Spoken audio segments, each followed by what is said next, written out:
I'm Alan Ginchell, the Executive Director of the Lowy Institute. It's a pleasure to welcome all of you here today. A particular pleasure to welcome the Consuls General of Canada and the United States. Tom MacDonald, the Canadian Consul General, was instrumental in putting today's lunch together. And I'm delighted especially to introduce our guest of honour, Professor Margaret MacMillan, who's both an eminent historian and an eminent Canadian. Professor MacMillan is Warden of St Antony's College, Oxford, a position which she's held since 2007. She's became the first female warden of the college and the first Canadian to head an Oxford college. It was at St Antony's that she earned her BPhil in politics and her DPhil with a thesis focusing on the British in India. Before taking up her current position, Professor MacMillan was Provost of Trinity College and Professor of History at the University of Toronto, and before that a member of the History Department at Ryerson University in Toronto, and also Chair of that department. She's a Fellow of the Royal Society of Literature, a Senior Fellow of Massey College, University of Toronto, and she has honorary degrees from a lot of different places. In 2006 she was invested as an officer in the Order of Canada.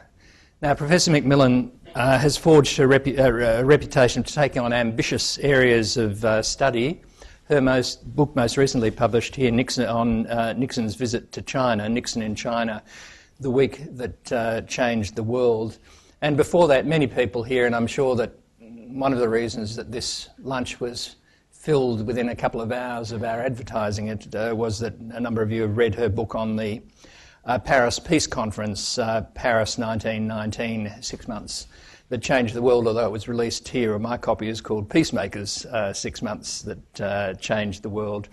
The book won the Duff Cooper Prize, the Samuel Johnson Prize for Non-Fiction, the Hessel Tiltman Prize for History, the Silver Medal for the Council on Foreign Relations, Arthur Ross Book Award, the Governor-General's Prize for Non-Fiction, and probably most usefully of all, it was a New York Times Editor's Choice for 2002.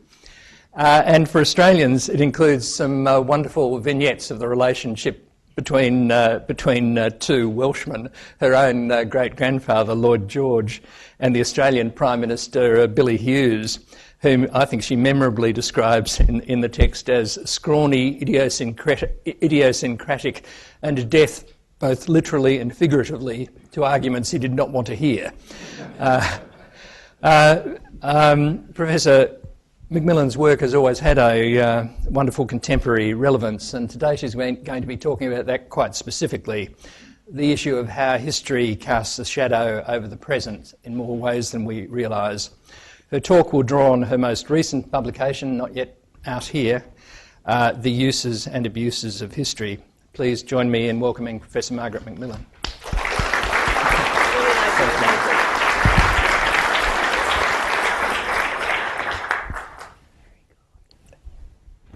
Thank you very much, and thank you for such a kind introduction. It's a great pleasure to be here in Sydney, which I haven't been to since I was 20 years old, and I can tell you it's changed a little bit in the time since I was last here. I won't tell you how long ago that was, but it was many decades. It's a great pleasure also to be talking about history, because it's something I do, it's something I love doing, and it's something which I happen to think is very important indeed. We are all affected by history. I think we don't always realize it, but when we think of our own lives, how what has happened to us in the past has shaped the ways in which we look at other people, the ways in which we look at the world, the ways in which we react to things, I think we will understand just how important the past can be. And what is true of individuals is also true of peoples and nations, and the ways in which nations interact with the world, the ways in which their leaders formulate policies, the enemies they have, the friends they choose, the decisions they make are, I think, more often than we care to realize, influenced by the past. History recently, I think, has become perhaps even more important in the ways in which nations interact and the ways in which people make decisions, partly, I suspect, because some of the other sources of authority which used to affect our lives and used to help us in making decisions are no longer as important to us. Most of us live in a secular world, and so religion no longer is a guiding force in shaping our attitudes and shaping our responses, in helping us to make decisions. I think, for better or worse, we in democracies no longer have the same faith that we once had in our politicians. We perhaps know too much about them. We know too much about their private lives. We know too much about their indecisions and their hesitations. And I think we have developed a cynicism, I think often misplaced, towards our political elites, assuming that they're never going to tell us the truth, assuming that they are not capable of making good decisions. And so where do we turn when we want validation, when we want justification, when we want rationales for what we're doing? Where do we turn when we want some hope that what we do may turn out to be, to produce the result that we want? And I think increasingly we're turning to history. I was very struck by this, as probably most of you have been, by the ways in which President Bush of the United States has used history. Increasingly, since September the 11th, in particular, 2001, he has talked about how history will judge me, how history will show that I am right.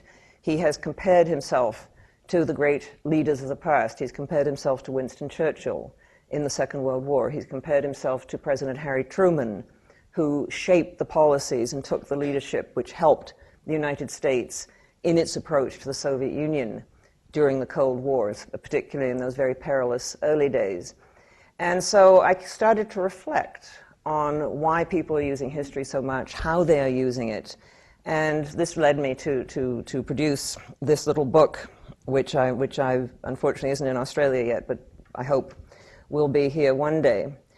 I think another reason why we're looking at history so much to give us some sort of guidance in the world in which we live is not just that the sources of authority which we might have turned to perhaps no longer seem to answer our needs, but I think also because we are living through very turbulent and very confusing times. It is so different from the Cold War. I was a child of the Cold War. My first memories of anything political were of the Korean War. And I grew up expecting, I think, like most of my generation, that the Cold War would be with us forever, that great titanic struggle between the United States and the Soviet Union and their allies was going to be the central feature of international relations for as long as anyone could foresee into the future. And although the Cold War was terrifying, I mean, I remember very vividly the Cuban Missile Crisis of 1962, my first year at university, and I remember we all sat around after President Kennedy's very dramatic speech in which he demanded that the Soviet Union take out its missiles and its troops from Cuba. And we all looked at each other and said, are we going to be here tomorrow? And we all got rather worried. And then being students, we remembered there was a party that night. So we went off and enjoyed ourselves. But I do remember so much of the Cold War, and it seemed to me that it was going to be simply for the rest of my life. And then suddenly, very suddenly, it came to an end in 1989.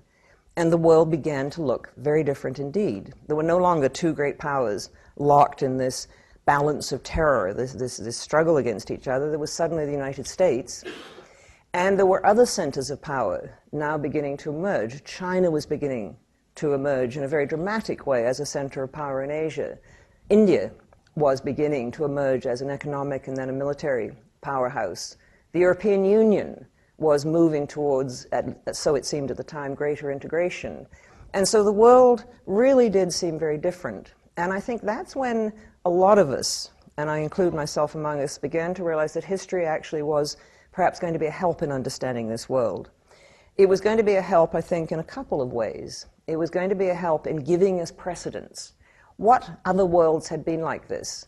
And a lot of people look back to the world before 1914, or the world of the 1920s and 1930s, when there was no clear center of power, when there were no two big powers locked in confrontation, but a number of powers, many of them very great regional powers, but not yet global powers.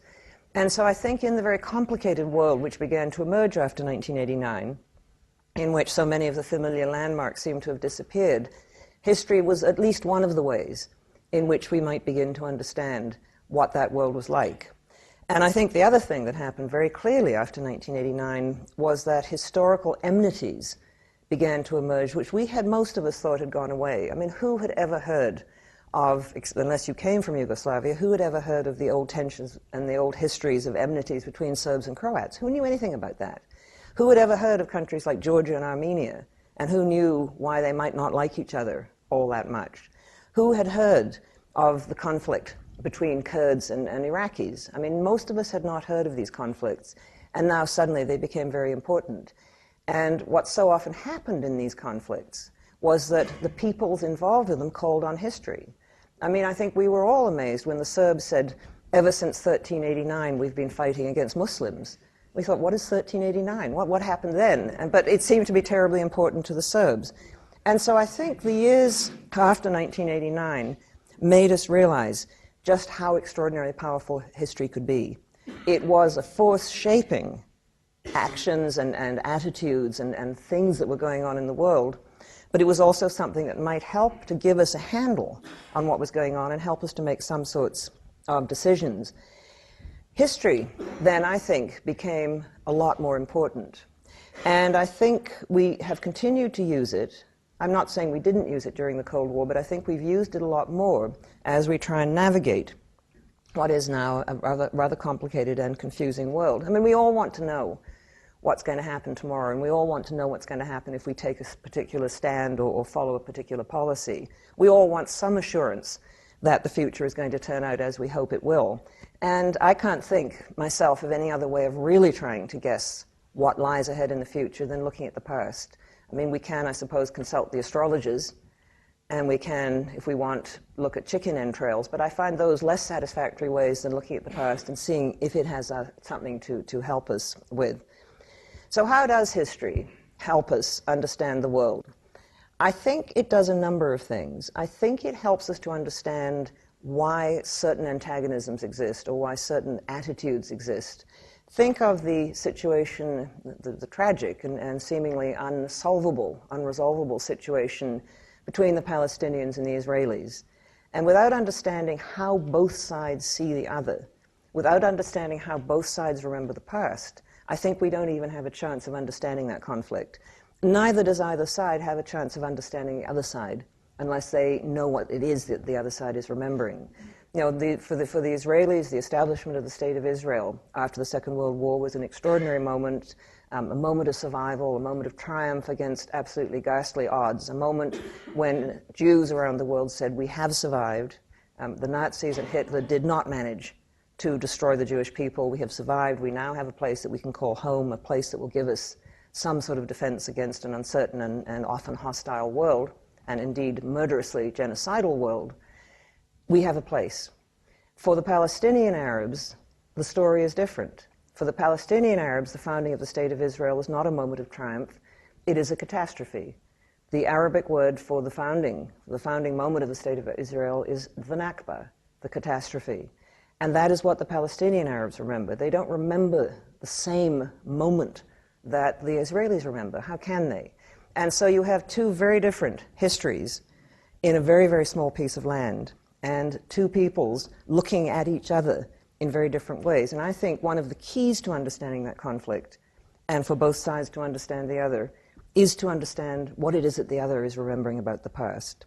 We cannot, I think, understand China's often tangled relationship with the West or with Japan unless we know something of the history of that relationship. Unless we know that for the Chinese, the West has been a source both of great evil and sometimes of good.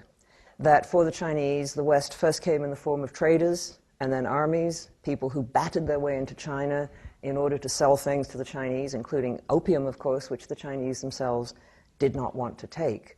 You have to remember that, if you're going to understand how it is that China regards the West, and why it is that a very common reflex of the Chinese when they are criticized by anyone from outside, as they have been criticized over the repression in Tibet recently, is to say, yet again, the Western imperialists are telling us what to do. Now, the Chinese authorities may be using that cynically, but they are calling on something which means something to the Chinese people.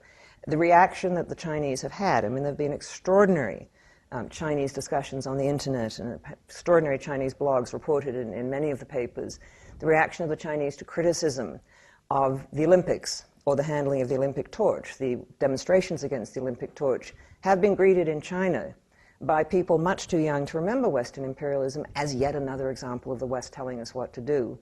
And so I think history can lead to greater understanding. It won't solve all problems, but at least it is a step to understanding what it is that we are dealing with when we deal with other nations in the world. History is also helpful in explaining the background to issues, and in some cases it has been absolutely crucial. Let me give you one example. There was a moment in the summer of 1979 in the United States when the Carter administration, which was under real pressure from within for being too soft on the Soviets, for not standing up to the Soviet Union enough, began to get reports that the Soviets had stationed a brigade in Cuba. Now, this was very alarming indeed. After the Cuban Missile Crisis in '62, one of the ways that crisis had been resolved was when the Soviets withdrew their troops and they promised not to station fresh troops or fresh weapons in Cuba. I mean, this was never made public, but it was a private undertaking given by Khrushchev to Kennedy, and it was something the Soviets had apparently kept to. So what did it mean in 1979 when the Soviets apparently had put a brigade in Cuba? And there was considerable worry in Washington. It began to leak out into the press. The right wing seized on it and said, look, Carter has allowed this to happen. He's really a disaster as a president. We have got to stand up to the Soviets. And there was a lot, really, of increasingly belligerent talk in Washington. We've got to confront the Soviets on this. And someone luckily said, who had been around in 1962, that brigade has been there the whole time. It was left, and the United States did not insist on it being withdrawn. It was a training brigade.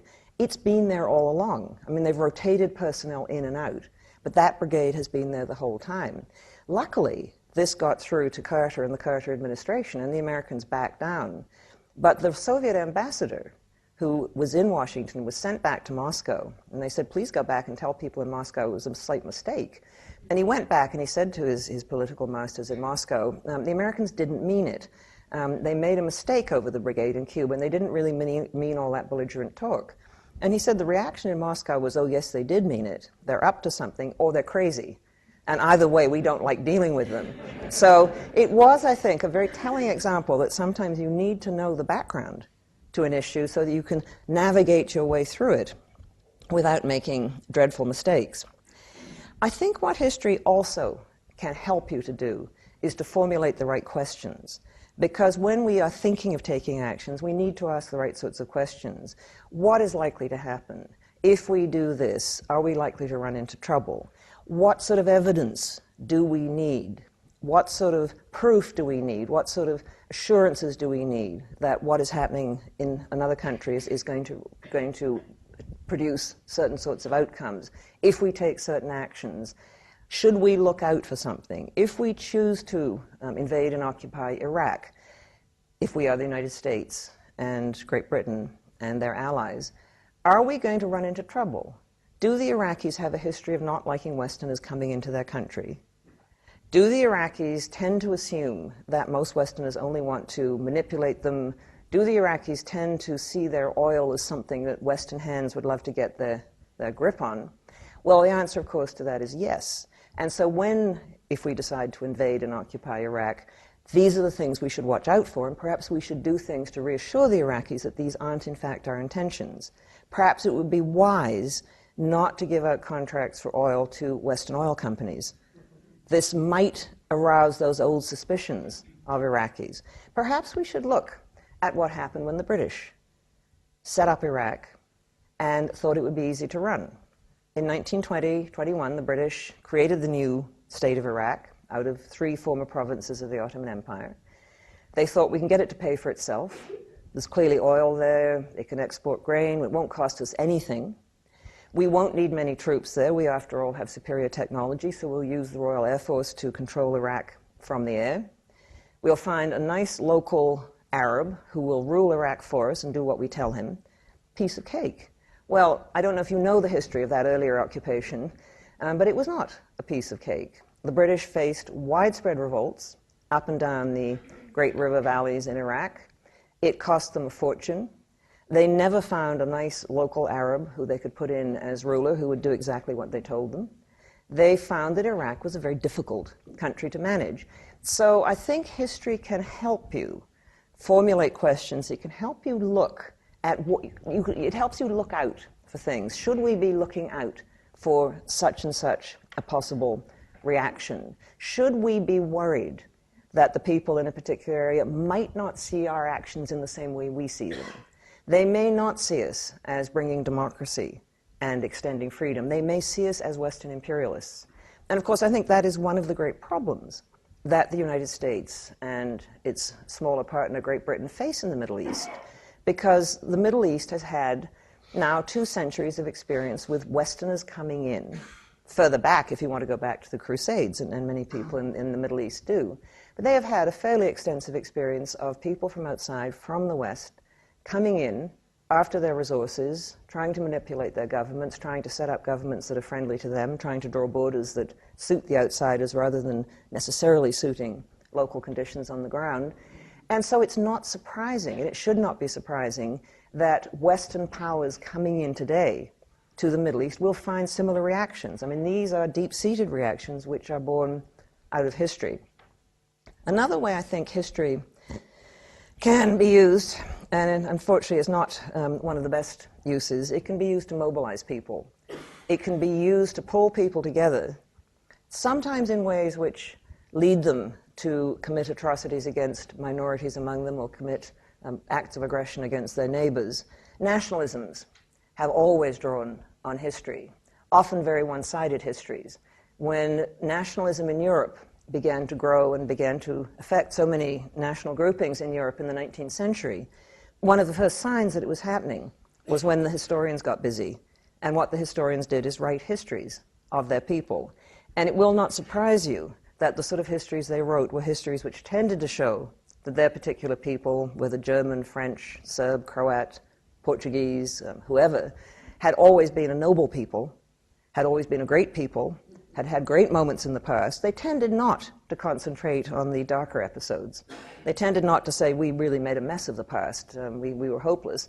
What the national histories tended to do was show a picture of either triumph or victimization or both, because both fed in to these national stories. And they became ways of creating a sense of nationhood and ways in which people mobilized themselves around the idea of the nation. There's a very interesting development which is happening on the southern shores of the Black Sea at the moment. There is a people who live in a valley. They're called the Laozi. And most of you, I don't think, will have heard of them, but maybe I have a Laozi expert here. I'd only just heard of them myself a couple of years ago. And they were not Turkish, clearly by origin. They spoke a different language. They may well have been originally not Muslim. They seem to have different rituals and different folk songs. And a young German anthropologist was fascinated by them, began working with them, and found they had all these wonderful stories and thought he should write them down. But they didn't have a written language. And so he created a written language for them. And so these stories began to be written down. And then the Laozi in their schools began to teach them to their children. And they began to think, oh, we really are a separate people. And they began to look at their own history, and they began to write their own history. At this point, the Turkish authorities, who've had enough trouble with minorities already, decided enough is enough, and they arrested him and then expelled them. They arrested and then expelled the young German anthropologist.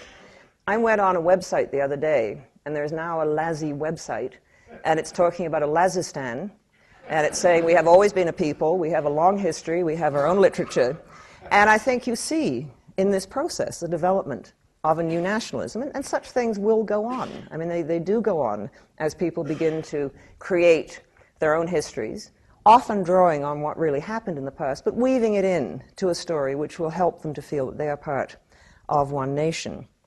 Think of Slobodan Milosevic in Serbia, a communist leader, someone who had shown not the slightest interest in the history of the Serbian people, not the slightest interest in Serb nationalism, but towards the end of the 1980s was smart enough to realize that being a communist and believing in Marxism no longer gave you a good way of holding on to power, because no one was really believing in that sort of stuff anymore. And so what did he turn to? He found there, ready to his hand, Serb nationalism. And he went down to the battlefield at Kosovo, where the Serbs suffered their great defeat in 1389, and he gave a speech to a crowd of enthusiastic Serbs. He said, this was the great commemoration in 1989, he said, you have been beaten in the past, you will never be beaten again. I promise you that no one is ever going to push you around again. Wild cheers, tremendous excitement, people in tears. Milosevic realized he had a new vehicle for power. And he played on it. I mean, he played on something that was there, but he used Serb history and he used the Serb past to say that we are now a people and we must not be hit around again. I think history is used as justification for often appalling actions. Think of Mugabe in Zimbabwe, who has destroyed his country, and whenever he's criticized, in usually the mildest terms by his fellow African leaders, although they are getting, I think today, a lot more outspoken, but when he is criticized, he says, "You're just playing the game of the white colonialists. I am saving Zimbabwe. By destroying Zimbabwe, I'm saving it. I'm saving it from falling into the grip of the British and the white imperialists again." And he uses it. I mean, I don't know how many people in that tragic and unfortunate country believe in this anymore, but I think he is definitely, in a most cynical way, using it. History is also used for land claims. We no longer, well, as you know in Australia and as we know in Canada, history is a very important part of the argument that Aboriginal peoples make about claims to land. This has historically been our land. History is one of the, perhaps the most important basis for claims to land. We no longer believe in conquest. We no longer say, "I've conquered it, therefore it's mine." That doesn't seem to us a valid argument. And so history becomes all the more important. We no longer, I think most of us would say, "God has given us this land, therefore it's ours." That, I think, to most of us no longer seems a very reasonable sort of argument, but history does.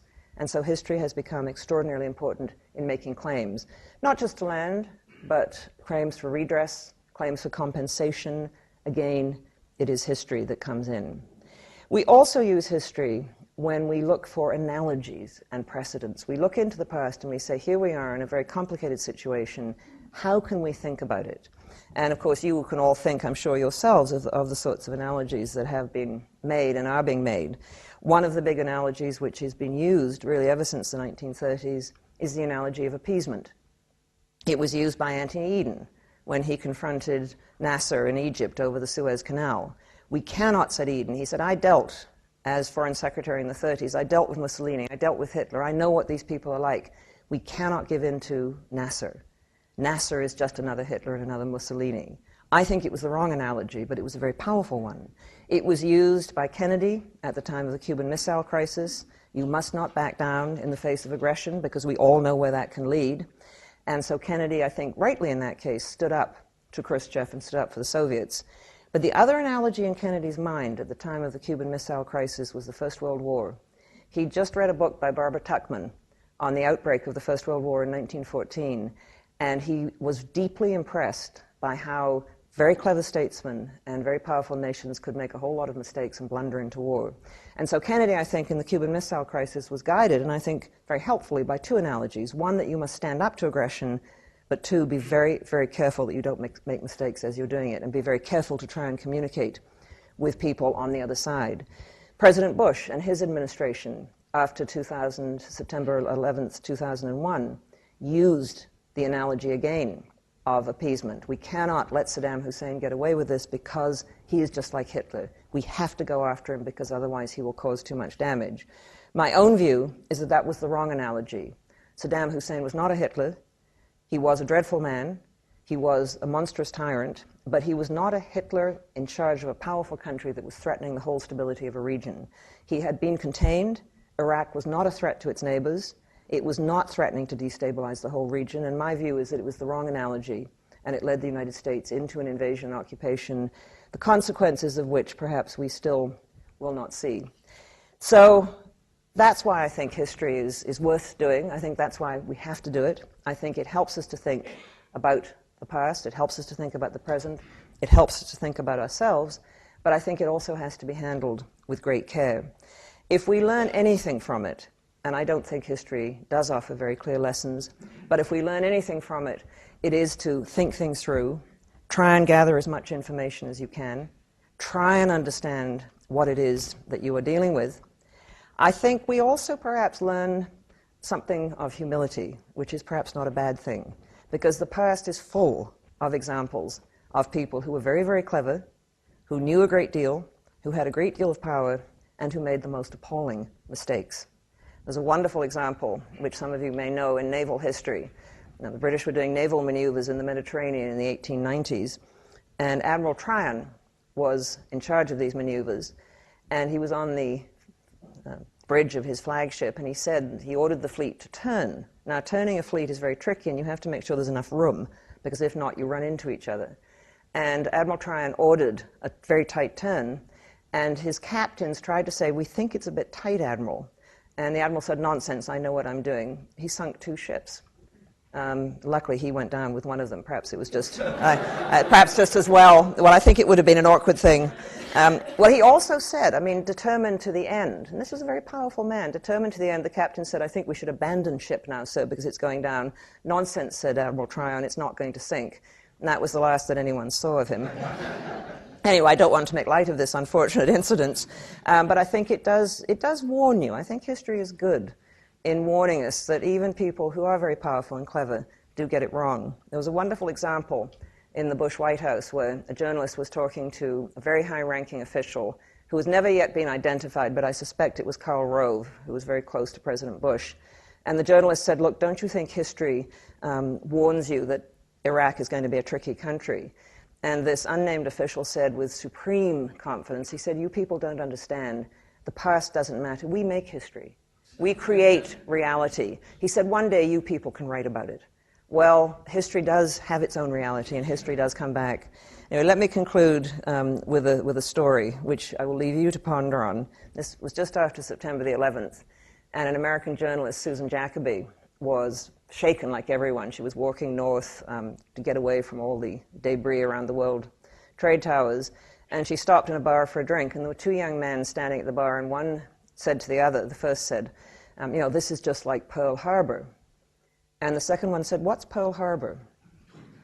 And the first one said, "Oh, that's when the Vietnamese bombed the Americans in a harbor in Vietnam. And it started the Vietnam War." So I leave it to you to decide whether or not you think history matters and whether we need to know a bit. Thanks very much. Thank you. That'll take time.